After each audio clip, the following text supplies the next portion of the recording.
dananya. Di mana bank merupakan badan usaha yang menghimpun dana masyarakat dalam bentuk simpanan dan tabungan yang kemudian disalurkan kepada masyarakat untuk meningkatkan taraf hidup masyarakat, di mana berdasarkan Undang-Undang Nomor 21 Tahun 2008 mengenai Bank Syariah, bahwa Bank Syariah menjalankan kegiatannya berdasarkan pada prinsip syariah.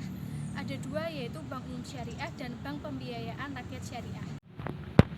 Yang selanjutnya, menghimpun dana dalam bank syariah terdapat dua prinsip. Yang pertama prinsip wadiah, yang kedua prinsip mudharabah.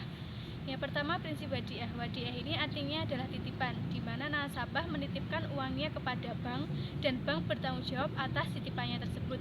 Di mana bentuk wadiah ada dua. Yang pertama giro, yang kedua tabungan.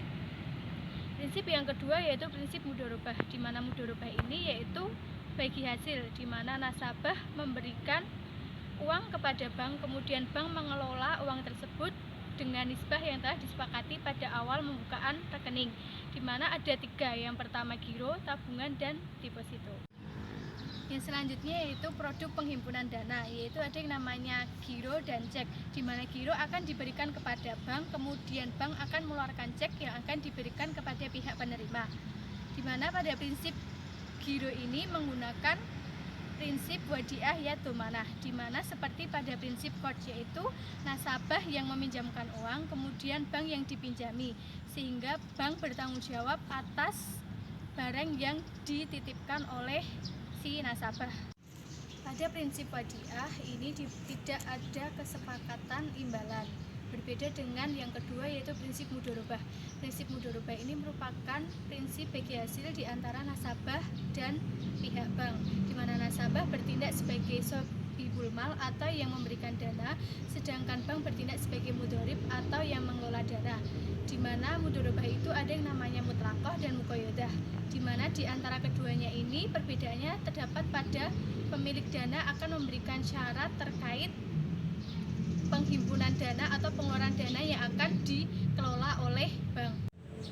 Di mana pada prinsip mudharabah ini harus ada kesepakatan mengenai nisbah pada saat awal pembukaan rekening. Tetapi apabila terjadi kelalaian terhadap individu, maka bank tidak bertanggung jawab atasnya. Namun apabila terjadi mismanagement, maka bank akan bertanggung jawab atas kelalaian tersebut. Yang selanjutnya alur mengenai prinsip wadiah dan prinsip mudharabah. Pada prinsip wadiah yaitu nasabah menitipkan uangnya kepada bank, kemudian bank menyalurkan dananya tersebut kepada hal-hal yang tidak melanggar prinsip syariah. Kemudian apabila bank mendapatkan pendapatan, maka bank boleh memberikan pinjaman imbalan kepada nasabah, tetapi tidak boleh diperjanjikan pada saat di awal. Namun pada mudharabah yaitu nasabah memberikan dana kepada bank, kemudian bank menyalurkan dananya. Setelah itu apabila bank mendapatkan pendapatannya, bank harus memberikan nisbah kepada nasabah sesuai dengan kesepakatan di awal pembukaan rekening. Produk yang selanjutnya yaitu mengenai tabungan syariah, di mana tabungan syariah ini juga menggunakan dua prinsip. Yang pertama prinsip wadiah, yang kedua prinsip mudharabah. Di mana pada prinsip wadiah ini terdapat yang namanya amanah dan domanah, di mana pada amanah ini pihak bank tidak boleh memotong uang dari nasabah, sedangkan pada domanah pihak bank boleh memotong uang asalkan bank dapat menjamin uang kepada nasabah. Jadi dalam wadiah ini hanya bersifat titipan dan apapun kelalaian yang terjadi menjadi tanggung jawab bank. Yang kedua yaitu prinsip mudharabah. Sama pada giro, prinsip mudharabah ini merupakan prinsip bagi hasil, di mana bank bertindak sebagai mudharib, nasabah bertindak sebagai sobibul mal, kemudian kesepakatan mengenai nisbah harus dilaksanakan di awal pembukaan rekening. Mudharib boleh memberikan mengenai syarat bagaimana penghimpunan dana atau pengeluaran dana tersebut harus diberikan. Kemudian di mana bank tidak boleh mengurangi sedikit pun nisbah yang akan diberikan kepada nasabah. Yang selanjutnya mengenai skema tabungan syariah pada prinsip wadiah dan prinsip mudharabah. Pada prinsip wadiah yaitu nasabah menitipkan uangnya kepada bank, kemudian bank melakukan penyaluran dana. Setelah itu bank akan mendapatkan pendapatan, di mana pendapatan tersebut kemudian akan menghasilkan suatu keuntungan, di mana keuntungan tersebut pada prinsip wadiah tidak harus diberikan kepada nasabah. Kemudian Setelah itu terjadi penarikan tabungan.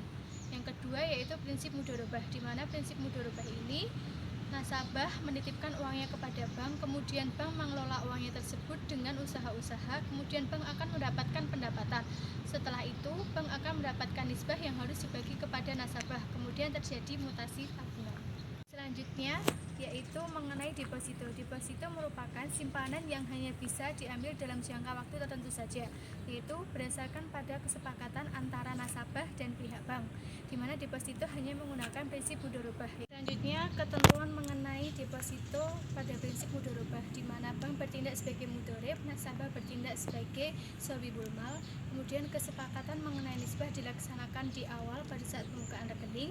Yang ketiga, mudharib bebas dalam bisa mengatur dalam pengeluaran dananya.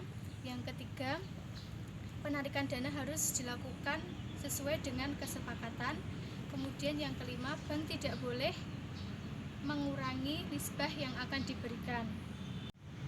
Mudharib boleh memberikan mengenai syarat bagaimana penghimpunan dana atau pengeluaran dana tersebut harus diberikan.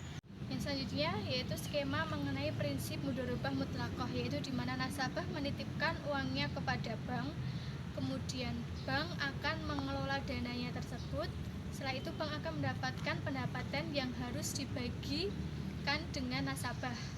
Sedangkan pada prinsip mudharabah muqayyadah, nasabah memberikan uang kepada bank sebagai titipan, kemudian bank akan mengelola dana tersebut, tetapi dalam pengelolaannya harus didasarkan pada keinginan pemilik dana.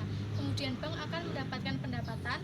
Setelah itu pendapatan tersebut harus dibagi sesuai nisbah yang telah disepakati di awal kepada nasabah.